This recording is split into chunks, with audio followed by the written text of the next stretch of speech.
வேதமே வெளிச்சம். தியானத்தின் இன்றைய தலைப்பு, அவர் சத்தம் அறிந்து அவரை பின் செல்லுவோம்.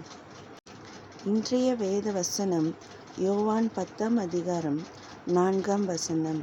அவன் தன்னுடைய ஆடுகளை வெளியே விட்ட பின்பு அவைகளுக்கு முன்பாக நடந்து போகிறான்.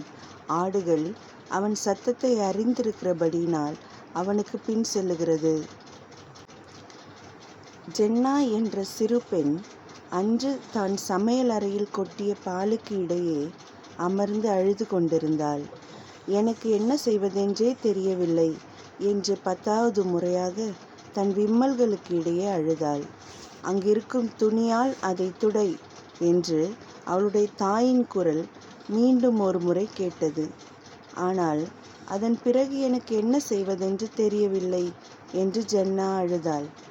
என்ன செய்ய வேண்டும் என்று நான் உனக்கு சொல்லிவிட்டேன், அந்த துணியால் அதை துடை என்று தாயின் குரல் சொன்னது.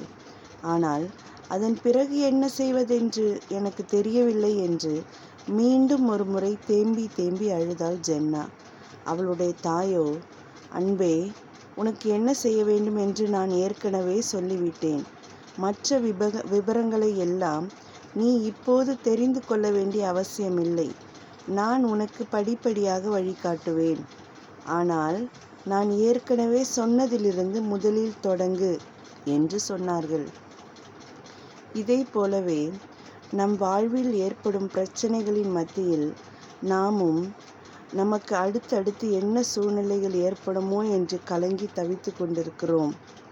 ஆனால் நம் ஆண்டவரும் எல்லாவற்றையும் நமக்கு முன்கூட்டியே தெரிவிப்பதில்லை. ஒவ்வொரு அடியாகவே நமக்கு முன் சென்று நம்மை நடத்துகிறார்.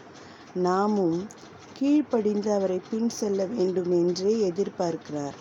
ஆகவே அனுதினமும் ஆவியானவரின் சத்தத்திற்கு கீழ்ப்படிந்து அவரை பின் செல்லுவோம்.